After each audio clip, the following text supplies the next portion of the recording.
Afternoon, YouTube. Welcome to the Piper Report. I'm here with YouTuber The Voice of One to do a collaboration with him, so welcome. Thanks for having me. Oh, Happy to yeah. be here. To start things off, can you tell everyone about your channel, why you started it, when you started it, and I guess what you hope to achieve from it? The reasons why I started were, as I said, I live in Northern Ireland and I live out in the countryside of Northern Ireland, so finding people who think the way I do is kind of hard. I mean, I'm an atheist, and about 2 fields away from me is the church, and then 4 fields after that is the chapel. So I'm surrounded by Christians of some denomination of some sort. When it comes to political views, a lot of my friends don't like talking about politics. You know, it's not an important issue for them or social issues. So, in other words, to get my voice, I wanted to be part of the conversation. So that's why I started the channel a few months ago to be part of the conversation. You know, to talk to other people who agreed with me and disagreed with me, and maybe try to, if I was really lucky, make a few friends out of it. You know. Yeah.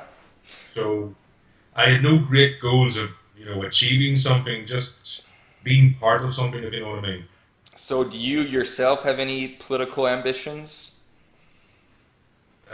Besides maybe publicly flogging all politicians now. I Nice, nice. completely loathe politicians. Yeah. So then what party would you mostly align with if you had to choose? Are you conservative? Are you moderate? Are you progressive? I'm definitely not progressive, but I would say, even though it sounds like an oxymoron, I would be a liberal conservative.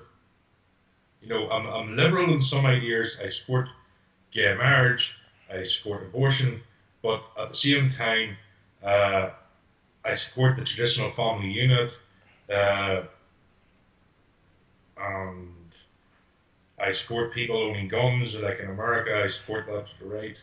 You know, so I sort of depend on the issue. I land on both liberal and conservative. You know, Yeah, that's kind of how I so am too. Like in the U.S., we have the Libertarian Party, and they are actually socially liberal and fiscally conservative. I'm not really socially liberal. I'm mostly socially moderate, I guess you could say. So, yeah, but I am fiscally conservative, and I do believe in a balanced budget and not just crazy government spending back and forth, which tends to happen. So then, is your government I haven't done research into it. Are they progressive government, conservative?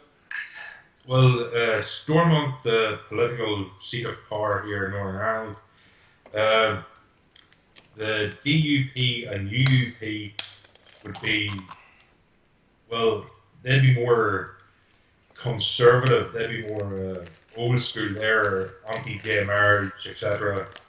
Sinn Féin is mm, a little bit more liberal, and then you have the Independence Party, who would be very liberal. So it's overall, it's still more conservative over here than anything else. That's good. I was So uh I was watching some UK politics, and Jeremy Corbyn, you know who that is? He's a leader of the Labour Party yeah, there, which is like a socialist party. And anyways, I'm doing a video. I'm currently working on it. It deals with a state in the U.S. that went basically bankrupt in their economy. But anyways, part of the video, I have a statement from Jeremy Corbyn saying that in times of trouble, the government should be able to basically requisition people's houses or take someone's house and give it to poor people. Essentially, communistic tactics. They're basically going oh to yeah, take he's a something from communist. you. It's nuts, you know? Oh, he is definitely a communist. He's even sorry. That was in response to the Green Wall fire. So it was he wanted to take people's properties and give it to the people who lived there without the owner's permission of the houses. Oh, you see his what do you call it?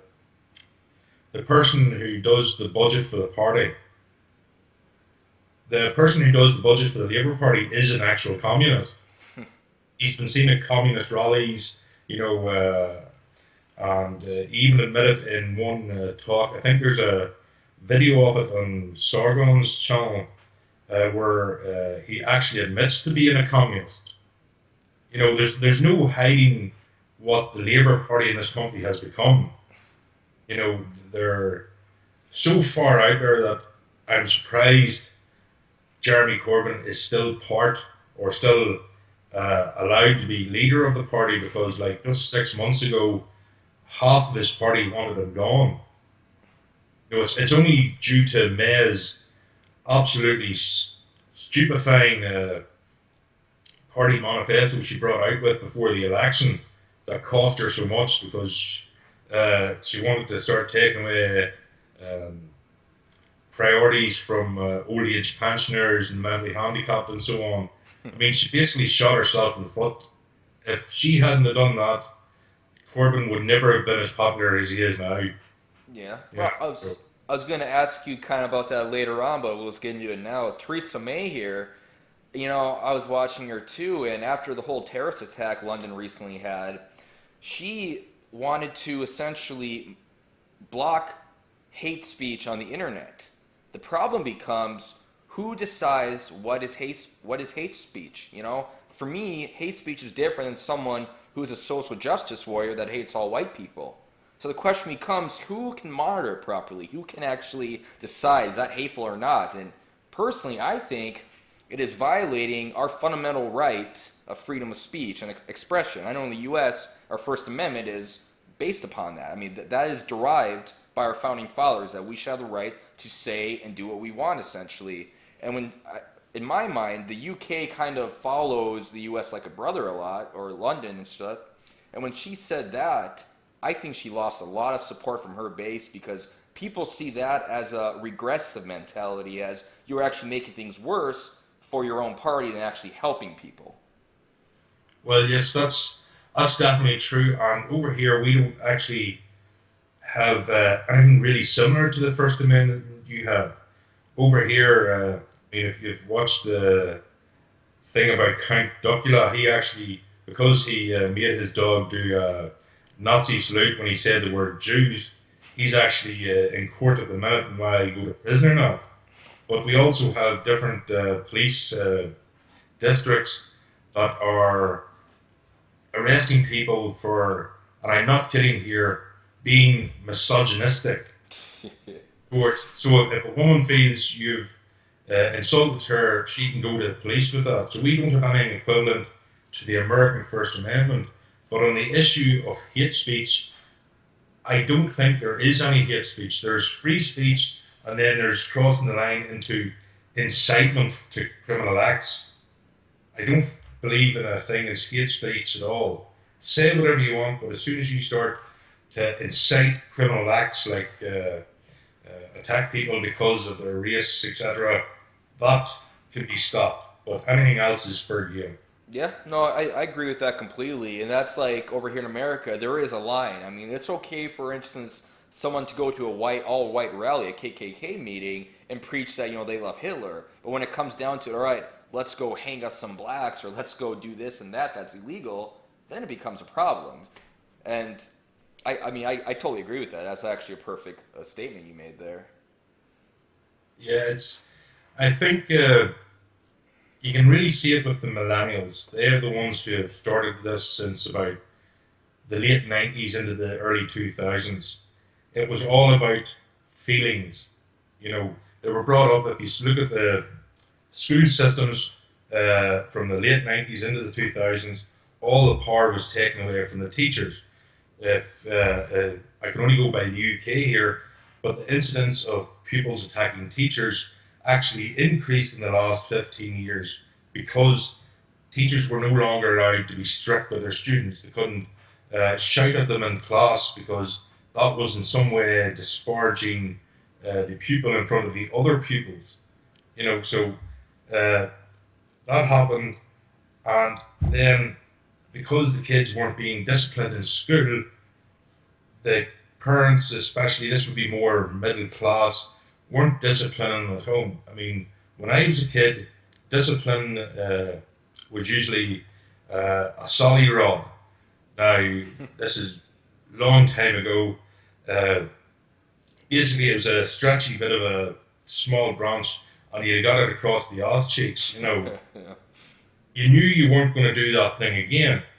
But kids today, their form of what they get punished is, well, you're not going to have your phone for an hour, or you're not going to be able to access the internet for this evening. There's no real punishment saying what you did was wrong, therefore don't go and do it again. They're getting no punishments, or very not what any of us would consider punishments, and then they're consciously or subconsciously thinking, well, I wasn't punished for this, therefore it must have been right. So anytime anybody attacks or questions what they think, because they've been brought up in that, for the lack of a better term, mollycoddled situation, they have a narcissism that seems to project out from themselves that I'm right. If you disagree with me, you're wrong, no matter what. You know, I think there's a lot of different issues that go into the mentality of millennials, or sorry, a certain section of millennials. I don't want to call all of them that, but there is something that needs to be sorted out. I think we need to get back to schools actually disciplining students. I mean, there was a report a few years ago that I think it was 50% of teachers quit, which is within the first 3 years, because they can't discipline the kids. Anything that happens, it's on them straight away. You know, their paychecks are directly proportional to how many people pass tests, which shouldn't be, because how do you teach people who don't want to learn? If you have three rowdy pupils who don't care about learning and they get low grades, then that teacher's pay gets cut. I mean, I think that's just a completely unfair system. Yeah, no, I agree. You know, me, I'm 28 years old, so I would be considered millennial. But when I was You're growing only up, 20. at 28, so like, Oh, 28. I thought you said 20. I was.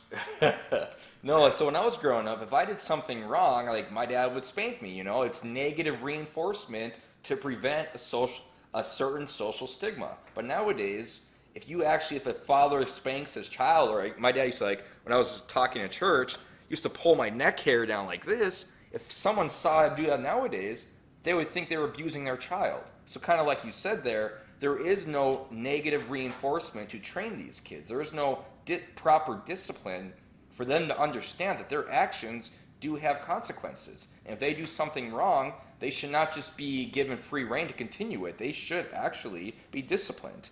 And also, like Yeah. what you mentioned earlier too, with the teachers here with millennials, nowadays, for Donald Trump as president, for example, I saw a couple news articles. A young kid, wrote how like Donald Trump is good for America. The teacher actually gave him a zero on it because, in her words, Donald Trump is a horrible person.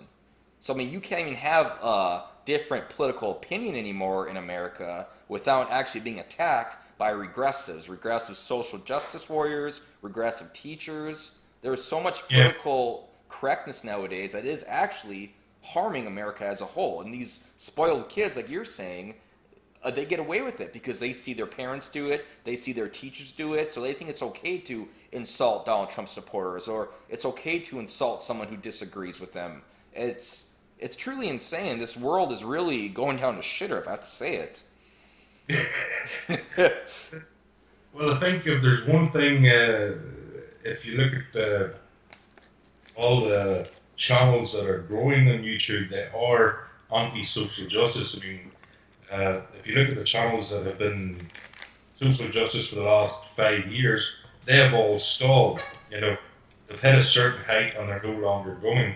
Yet, when you take the likes of Roman Millennial, uh, even Sargon to a certain extent, they've all jumped up. So I think outside of the mainstream media narrative online, the anti-social justice group, whatever you want to call it, is actually having I don't know how big an effect, but it's definitely having an effect in fighting back against the social justice, because kids are more likely to watch the internet than mainstream TV. So then, would you say that on a global scale, we are in a cultural civil war? I don't know if it's as much cultural as it is ideological. I think these millennials have got into their mind that they want to create a perfect society, like something akin to Star Trek. Unfortunately, because they've been kept in their little bubbles throughout high school and into university, they don't understand that the real world can never be perfect by any definition. You know, they're wanting to create something that can't be created, and they're willing to pretend that the negative effects like the religion of Islam and terrorism and crime that comes from vast amounts of immigration, they're willing to overlook that as if to say it doesn't really exist, but we can cure it when we create our perfect society. I think I don't want to say that I don't know if it's something to do chemically in their brain, but they're willing, and I think I read a site. It was about cults, and if you go through all the definition, the warning signs for cult behavior and leaders of cult, you will find the vast majority of them actually do apply to social justice ideologues and their ideology. So I think it's a cult mentality pushing an ideology that isn't sustainable. It can't ever be created, and I think that's the main problem. Culture, I think it's definitely when it comes to immigration, there's a culture war.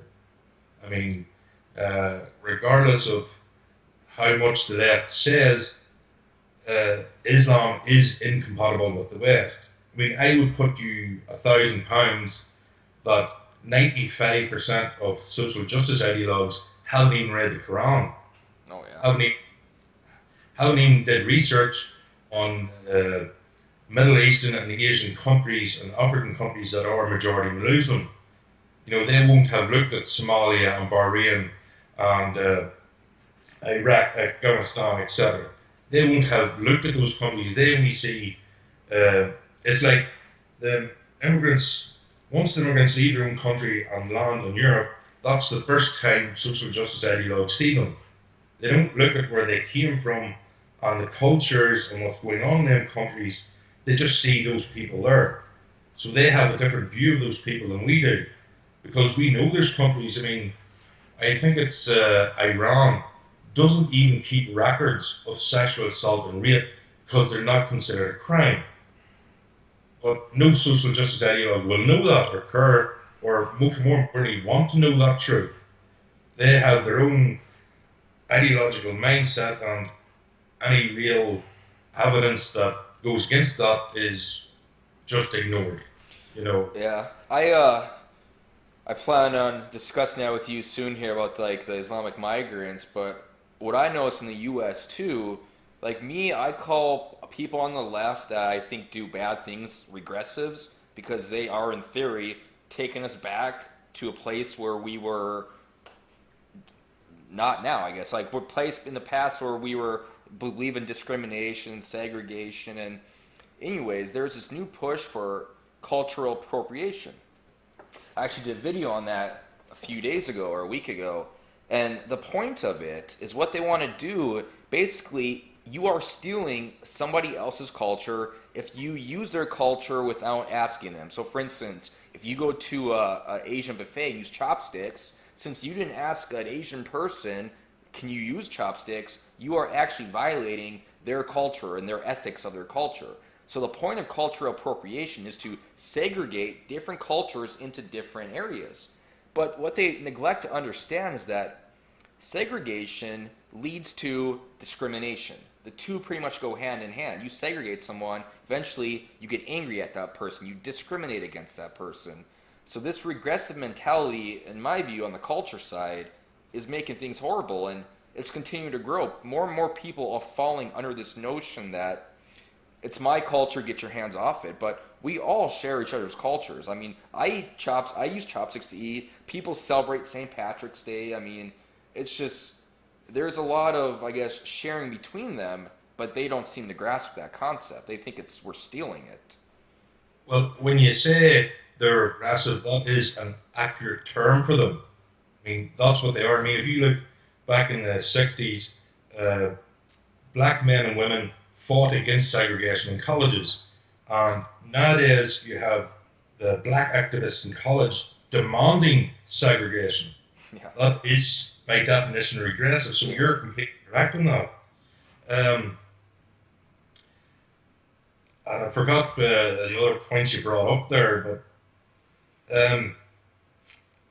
what were the couple of points there you said Well, last? basically, I guess, like for instance, me, I can use chopsticks. I should go and, Yes. Well, what they don't realize is that uh, when you have a diverse country like America, I mean, like you have so many different peoples and cultures in your country, you can't actually live one culture with their own cultures, if you know what I mean. exactly. Everything is interconnected. I mean, if you look at Japan, right? They all wear business suits. Well, if you want to enforce cultural appropriation, white people created business suits. Therefore, you're now telling millions of Japanese people you can't wear business suits because white men made it. Yeah, You know, that doesn't was work. that was also what I said in my video too about like blue jeans. The whites invented blue jeans, yet everyone wears blue jeans.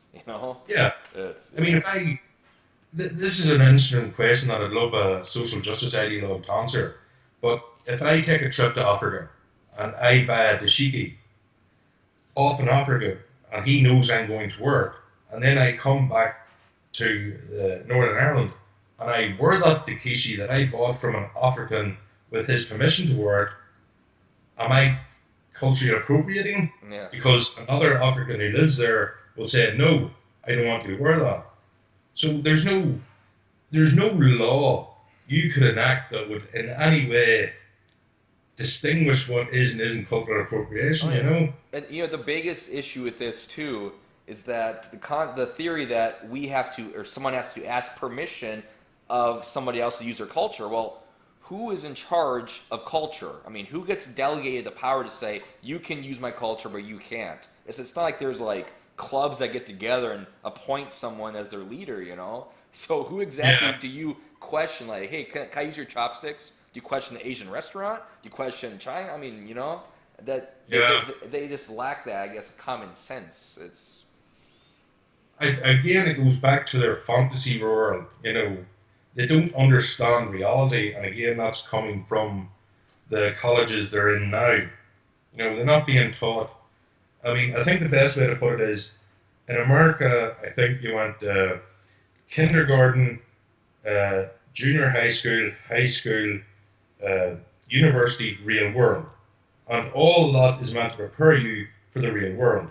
Now you're going kindergarten, junior high school, kindergarten, no one's prepared for the real world. You know, so, and as you said earlier, they're no longer being trained in how to deal with people disagreeing them. They're always being uh, reaffirmed that what they think is right. And then when they go to the real world, they just can't hack it. And I think that's the problem. They're coming out, they can't hack the real world, so they just cut themselves off into this nice little bubble, and it doesn't help anybody. okay. So then, do you think the migration of Muslims in Europe is beneficial or destructive? The mass migration of Muslims, I should say.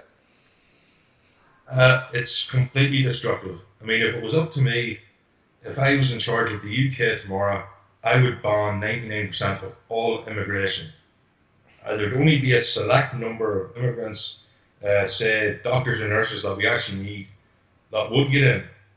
No one else get in. And I think that's the one thing that people or companies would have to do now is they have to become more nationalistic. I mean, look at Sweden. 15 years ago, Sweden was one of the nicest places on the world to visit. You had next to no crime. next no rapes, and after a couple of million Islamic migrants come, Sweden is now the rape capital of Europe Yep. by a long way. It's You know, funny you meant. Go on. no, go ahead, sir. Oh, I was gonna say it's funny you mentioned that. I called Hard Bastard. You ever see Hard Bastard's channel, YouTube I channel? think so. But anyways, I called his live-in show and I was talking about that too. That Sweden is like the rape capital of the world now. And what's also funny about it that if you will say you are against the mass migration of Muslims into your country, you are labeled as a demagogue and a bigot because they think that you are not altruistic in your attempts to help them. It's like nobody is questioning the humanity of these people. I understand there are refugees out there that are suffering, and some of them are good people. But at the same time, you cannot keep accepting these refugees into your country and put your own people in harm's way because it's not all right to actually hurt your own citizens for the sake of helping another country's citizens. Exactly, yes. Well, I'm against immigration because, and this is a problem with all politicians, they don't think long term. Now, at the minute, we have 1.6 million unemployed people in the UK. Now, that's going to be hard. Last year, there was 260,000 immigrants allowed in. So you had 1.6 million unemployed and another 260,000 immigrants. Now, that's going to be hard as it is. It's going to be hard because there's no jobs. They're going to take services like schools, hospitals. But then you have to remember that those immigrants are going to have kids. So 10 years from now, you're going to have double that number of immigrants, plus more immigrants every year. So it's going to get to a stage in 20 or 30 years where you're going to have millions more out of work. The services like hospitals and schools are, fallen or just no longer fit for purpose. And that's why I'm against it, because you can't bring that many people into countries where you already have high unemployment, where there's no new industries. I mean, when you think about the newest industry, they're all computer based. There's no large manual labor industries being created anymore. They're all going to companies like China and Japan and India. yeah, but there's no new industry, so you're going to have all these people who are majority low skilled or unskilled out of work, so they're going to be in welfare, they're going to take all these benefits, and less people are going to have to pay more and more money. Even you don't have to be an economist or an accountant to understand this. This is common sense. You can only bring so many people into your country before that affects the whole country. Yep. I mean, in America, the last time I looked at your company's stats, there were 7.5 million unemployed people. And yet you brought in close to a million immigrants last year, I think. Where's the jobs? Where's the services that are going to be needed for these people? And then again, 5 years, they're going to have kids, double the number, and so on. It makes no sense to me why this would be allowed to happen. Yeah. No, I agree too. And then like also if you look at Germany, their crime statistics are up 96% since they started inviting the Muslims over. And not only Yeah, that, too, the journalists, I think I saw this on Paul Joseph Watson's channel a few times, or maybe someone else, but anyways, German journalists who want to report on it, report on the crime, they're actually being banned from reporting in their own country. So the leaders of Germany don't even want their own journalists to expose what is happening in Germany, which is rampant crime, which is rape, which is like wealth, a reduction of their wealth, because now they have to fund, like you said, all of these refugees. They cost money. They have kids. They cost money. It's like who pays to protect or help these people survive? Well, the people do. So taxes go up, inflation goes up, and essentially you lose money. yeah. Yeah, I mean, if you see Merkel's, there was one clip of Merkel that just it summed it all up about what she is. She was on a stage, and one of the supporters in the crowd handed her a German flag, and she took the German flag and threw it away. That's the leader of Germany throwing away a German flag. Yeah. You know, it's So then, what are your thoughts on the U.S. and NATO? I guess we'll just say NATO since you're from Ireland, about using military aggression to, quote, bring peace to the Middle East. Should we send troops and resources over there? uh, no. The thing is, when it comes to the Middle East, you have to remember that again, it's all coming down to the religion. You're not going to get change the Middle East until you change the religion. I mean, like since 1979, with when Bush Senior first put airstrikes into the Middle East, to now, you've had what? That's 37, 38 years of being in the Middle East. And what has changed? Yeah. You know, thousands of soldiers' lives lost, billions, or sorry, trillions in dollars lost, and nothing has changed. I'm of the thought that what you do is you pull everything out, and that not only includes all military service, that's all aid organisations, all uh, money promised to those countries to help them with infrastructure, and just pull everything else, ban travel from all of them, and let them, you know, I know it does sound cold-hearted or evil, but the simple fact is, unless they can fix their own problems, we're never going to be able to fix it for them. Oh yeah. And it's just Well, I was so, listening to Ron Paul and a podcast, and he said they came out with like a new study of like the ranking the countries by how peaceful they are. The lowest 10 countries that are less peaceful, like the least peaceful, 9 out of 10 of those are countries that the U.S. and its allies have actually either sent troops in or used our military resources to topple their regime government and set up a puppet dictatorship. So the U.S., for instance, is we go over there to do this for the sake of peace, yet statistics and studies show that whenever we get involved with other countries' affairs, those countries become less safe, more crime happens there, and overall just more civil disobedience. yeah. Well, I think you have to remember that it was never about peace; it was about oil. Yeah, yeah. You know, and the thing is, when the oil runs out in the Middle East, it is going to be a disaster. You know, it's just going to be. Well, America is that's when you see everybody pull out anyway because of nothing to gain. But I think, and this is a what do you call it, metaphorical maybe or hypothetical.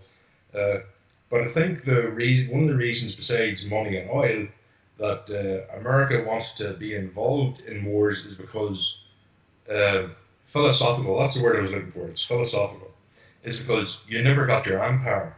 You know, the UK had its, or Great Britain had its empire. France had an empire. Russia had an empire, and all these countries. But because you're so young, at only about 250, you never got to have an empire. So I don't know if it's something subconsciously in the leaders of America that they need to show that we could have had an empire. So I don't No, know. yeah, I completely agree with you on that. Actually, I did some videos in the past, kind of discussing that the military industrial complex, it's called. Basically, it's the war machine. It's the politicians and those that are in our intelligence services that basically get money out of it. They get money from special interests and defense contractors, and they like it. And they get money from it, but at the same time, they keep building up their war, and they keep building up their war machine just so we can invade and overthrow puppet dictatorship, so we can increase our our globalization, increase our territory on a global level. I mean, you're exactly right about that. It's almost like they want us to be the world police, even though most of the people don't. Most people want nothing to do with other countries. We want to take care of our country, and then whatever is left, then we can go be altruistic. Then we can go help other countries. But until we take Yeah, care of ourselves, we should not be using war in any country. We should, kind of be less lenient with our allies even. Like, I mean, because America gets screwed, but the thing is, we let ourselves get screwed because we want territory. We want position of power. Yeah. It's, yeah. But I think it's got to the point now where you can't have a smaller military because I think how many is there in your military now? Something like 3 billion. In our military, Yeah, we about have, 3 million oh, personnel. Is I don't it? know how many people, but we spend about $650 billion a year. So pounds, I don't know how much that is, like 800 billion or something. I mean, like if your industrial complex was to be shortened, you'd have mass unemployment, businesses going bust. I think at this point in time, economically anyway, you can't lessen your military complex because it caused too many problems. And that actually is the main argument that many of them lose. And that's like people like, we have a senator named John McCain who basically gets all his money from defense contractors and stuff like this. And we have a two-party system, Republicans and Democrats. There are other parties, but they're just not, I guess, big enough or popular enough to really be noticed. But Yeah, both, the one thing that Republicans and Democrats have in common, and they both always bicker, but the one thing they have in common is both of them love having a big military. I mean, the Democrats, they want to cut military spending a little bit, but nothing to the degree of like what I want to do. America spends more than the next 12 countries combined on their military. I say we yeah, cut that in half. Instead of 650 billion, we can spend 300 billion and focus our efforts on our own defense and not on military and offensive weaponry. It's just a waste of money, and it's money that we do not have. yeah. It's I think there was a point made years ago, and I can't remember where I saw this, but where there's no point building bigger and better tanks because the tanks that you have now work. So you're going to be building newer tanks that are only going to be in service for a certain amount of time before they build bigger tanks. yep. It's like here in the UK, about it was during Tony Blair's government, which is about 10 years ago now. But he wanted to build a 6.5 billion sub, which would be out of date within 10 years. So he wanted to spend 6.5 billion for 10 years and then spend another, who knows how much billion on a new sub. You know what? Military spending when it comes to new weaponry should be limited to weaponry that is functional and doesn't need upgrading every 5, 10 years. Yep. I mean, basically, the guns that are being used now are the same that were used in World War II, automatic, rifles. Nothing has changed between the mechanism, the bullet. It's just a different design.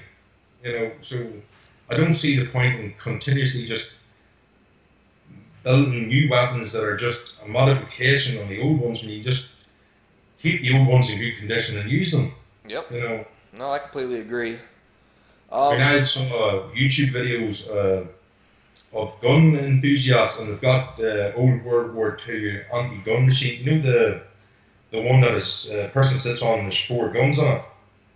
It's oh yeah, anti-aircraft gun, and it's sitting in perfect condition, and you can see it working. You know, yeah, yeah. You don't need to upgrade at all.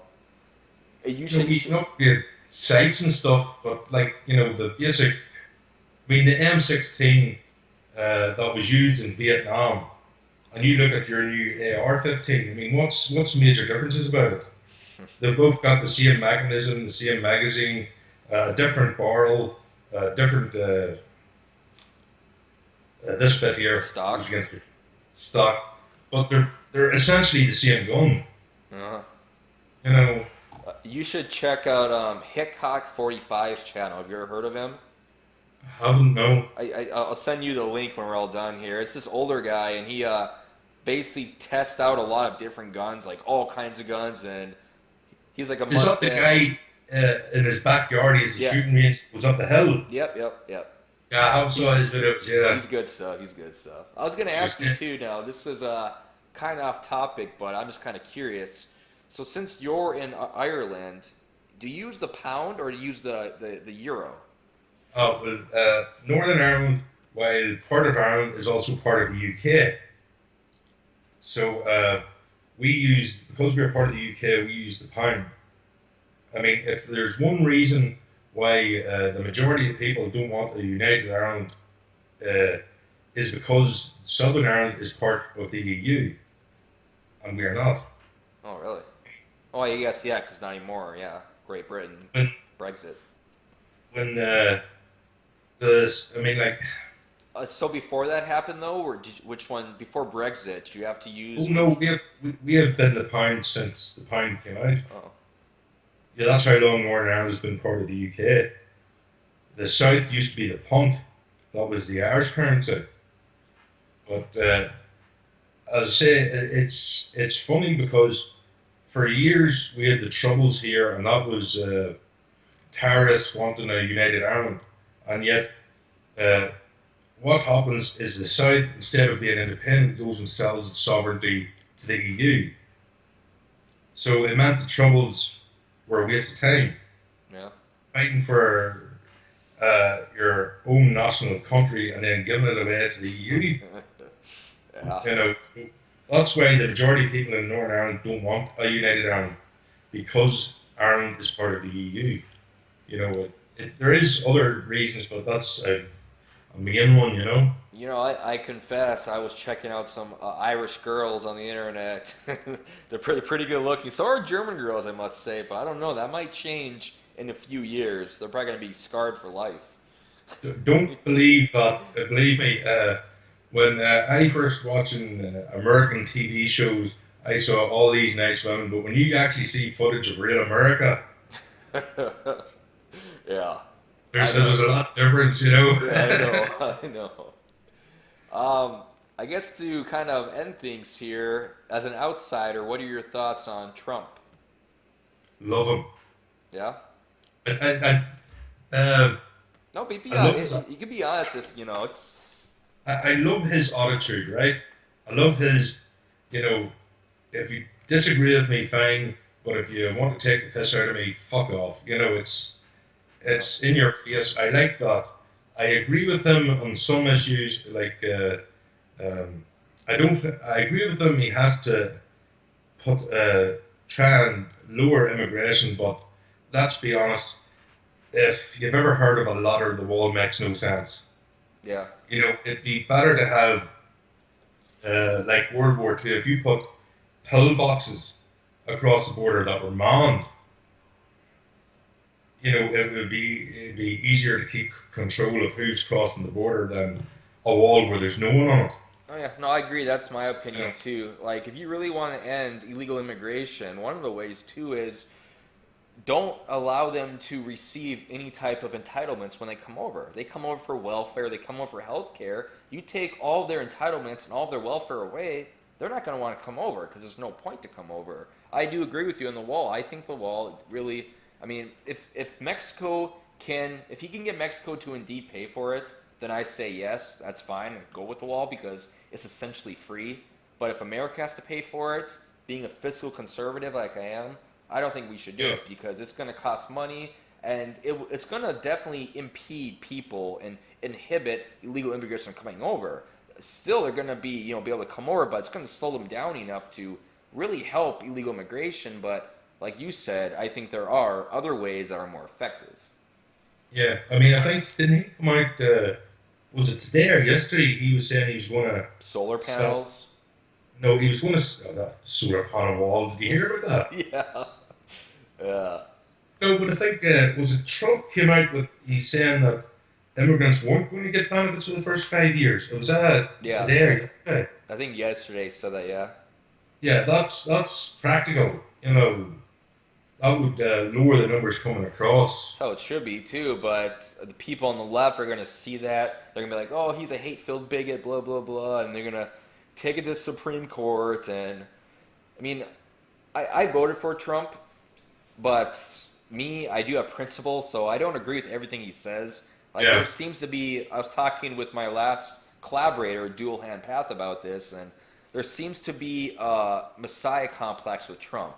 that he cannot do anything wrong, that whatever he does and says is pure gold because he is awesome. And I don't agree with that. There are stuff I agree with him on and stuff I disagree with him on. But one Yeah. thing we agree with is that the Democrats hate him so much, the Democrats being the leftists, people on the left, hate him so much that they're obstructing every single thing he tries to do. And what they don't realize is that people are catching on to this and that they're only going to make their own party weaker in the future because people are getting fed up with the Democrats lying to them and Democrats obstructing everything Trump does. If Trump runs again in 2020, at this rate, he's going to win by a lot because people are fed up with everything that happens on the left. Yeah, well, if you want further proof of that, just look at, you see, everybody's going on, Hillary Clinton won the popular vote. Well, if you look at how many immigrants have been allowed into America in the last 4 years, and immigrants vote 82% for Democrats, it's not hard to imagine where those votes came from. Yeah. You know, but when you look on the ground at the Houses of Representatives, the House of Congress, you will see across the map of America, this was during the election, you can see it was mostly red at a ground level.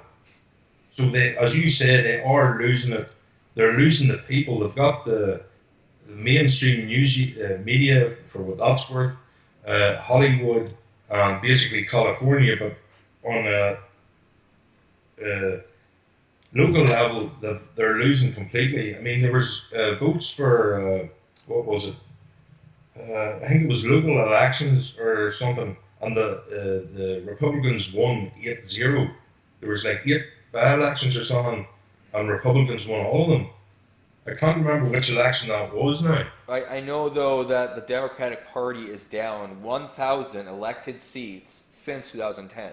So in 6 years they lost 1,000. And then like what you were talking about earlier with California and Hillary Clinton, it's kind of funny because Hillary Clinton won the popular vote only because of California. If California wasn't so liberal and progressive, she wouldn't have won it. It was one state that threw her over the top, and people are trying to argue that since she won the popular vote, she should become president. So my Yeah. response is that one state should not be able to dictate who becomes president. It's a Well, joke. that's it. Yeah, I think you should. If Trump's going to build a wall, it shouldn't be against Mexico. It should be around California. Yeah, right, right. No, and while we're on the subject here, I guess it's kind of off topic. It's kind of my end. I don't know really because I don't think the Ireland has a electoral college. Um, what I think should happen in our system, the popular vote should matter, but only if the candidate who wins the popular vote wins it by like a huge majority. So say like Hillary Clinton beat Trump in the popular vote by 10%, but Trump still won the electoral college. Hillary Clinton then should have been president because enough people came out and gave her a massive influx of votes, essentially. But Unfortunately, that's where I would disagree with you because if you look, I mean, let's be honest, for the minute, for the next 5 years, 10 years, there's not going to be a huge number of less immigrants per year. I mean, politicians being politicians will give us a lot of lip service, but again, it'll take years before any of it's put into place. So if you go by the popular vote, and again, majority of immigrants vote for Democrats, by 5 years' time or 10 years' time, it won't matter because there we Democrats always get the popular vote. So I think you have to keep, with a country as large and diverse as America, you have to keep electoral college. You know? yeah. Well, like I said, I'm still game for that. But I know there's a lot now of controversy too over it. It's just like our founders were pretty brilliant. They understood, the necessity to have electoral college because or else we have a majority rule. And we in America are a republic, an indirect democracy. We are not a direct democracy, and I think that's the key. But I don't know. Do you have Will you think anything else? Go on. Well, when you think about it, how many Democrats would have been shouting about the electoral college if Hillary had won? Oh yeah, none. So again, Well, that's how it is with a lot of things too. Like we have this washed up, disgusting comedian named Kathy Griffin, and she held up a severed head of Donald Trump. And then people like on the left are like, oh, yeah, that's fine, whatever. If someone did that to Obama, if I held up a severed head of Obama, I'd be probably burnt alive Like the left, Yeah. it's a double standard on the left. They treat those who do wrong on their side a lot better than they treat those on the right. Like a lot better. Yeah. Well, let's be honest. Kathy Griffin is a attention whore. Oh yeah. I mean, look at her career. It was all about look at me, look at me. So like when I saw that, She's it playing the was victim card now too. She's like, he's trying to ruin my life. It's like, oh my god. yeah. What is she? In her 40s or 50s? Yeah. I mean, this is an old attention whore who's past her prime, still trying to say, look at me. Yeah. And that's the thing. One thing I will say is that it's strange how many people are coming out about all the election promises being broken or not being the same way it is. And yet, I find it strange that the majority of people are believing election promises. Oh yeah.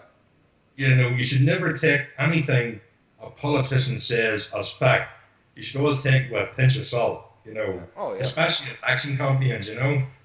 So I don't get the mainstream medias and the far left shouting, you know, well, Trump said he was going to do this, etc., and he didn't. Well, how many presidents do you want to go back from either party have made a bunch of promises and never did it, you Yeah. know? And the thing with that too is that Trump really can't do anything because Congress can never get any legislation through. So if Trump does use his executive privilege and do executive orders, they say he's a tyrant then who's trying to bypass the Congress and become like a dictator essentially. So no matter what he does, he cannot win. Yeah, that's it, yeah. But your Obama used executive Oh decisions. yeah, he was horrible on it. Yeah, but with him Ah, it's okay though because he's doing it for peace and security and all this bullshit. Yeah, yeah. he's a No, joke. I just if I loved seeing Hillary's face when she lost.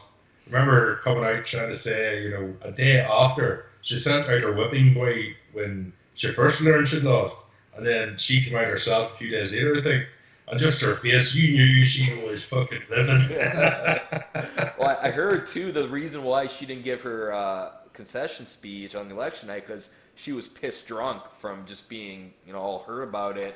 I guess like people in her circle was saying she just got trashed when she found out Trump was going to win, and she didn't want to show her face, which makes I think it sense. was more. I think it was more likely Bill was trying to keep the shotgun out of her mouth. Yeah, right.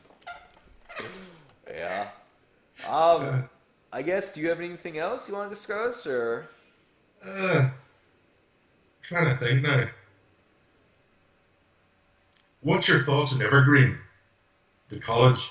I think that is a joke. Do you think it's actually going to be open in 5 years, or? It shouldn't be.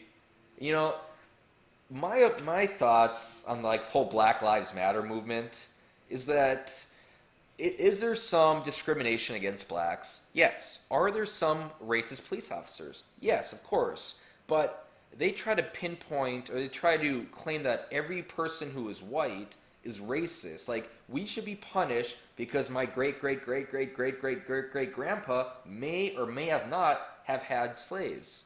But they want us Yeah, to punish it. And like this whole thing now, like white privilege and those teachers are being kicked out of their school because there is some perceived notion that they are racist just because they are white. It has nothing to do with their what they say or what they teach. It has to do with their skin color, for God's sakes. yeah. I You just, know, I can't believe it's happening. You know, it just doesn't make any sense. it's getting worse every year too, every day. It's Isn't unbelievable. Like, there, isn't there a bill? I think there was a senator said he's going to take 24 million out of their budget. Evergreen. oh, I didn't Is that? know. He might have. I didn't really look into it yet.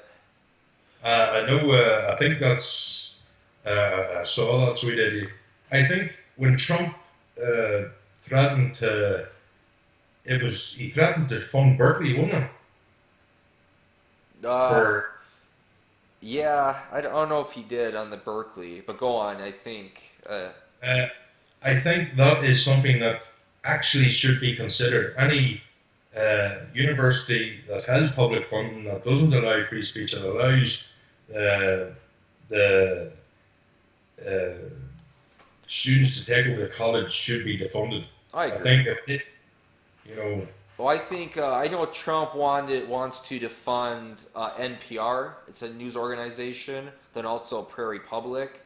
It's like an arts basically channel, and people are upset over that. But it's just like there are plenty of private citizens who will fund it yourselves. And NPR is a pretty big organization. They do not need government funding. They can get their own funding from their viewers, from their subscribers, from their Yeah, whatever.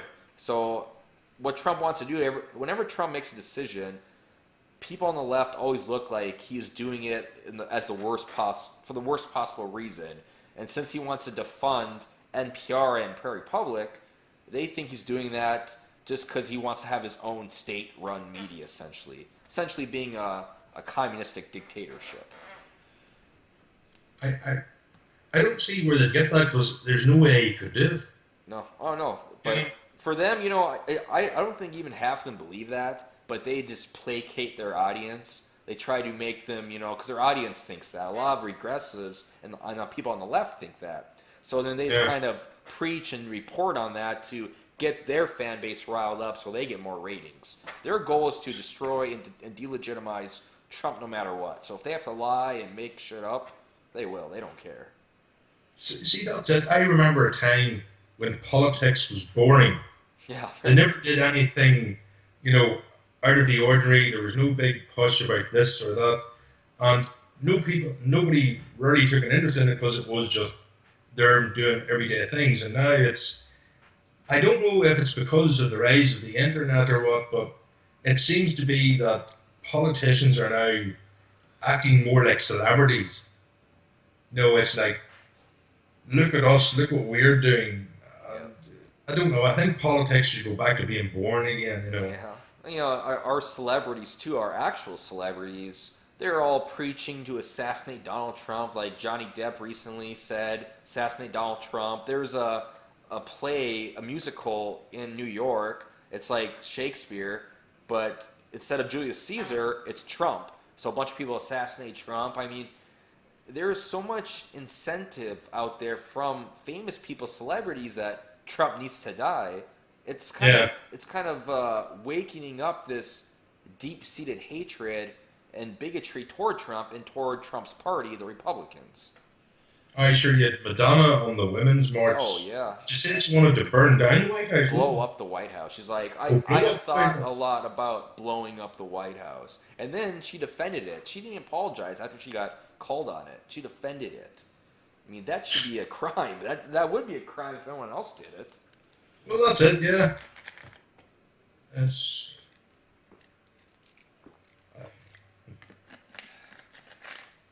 But I guess yeah. With that, I once again thank you for coming on. This was a good conversation for Yeah, no problem.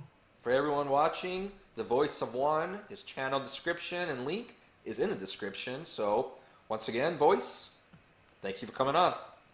Not a problem at all. Talk to you later.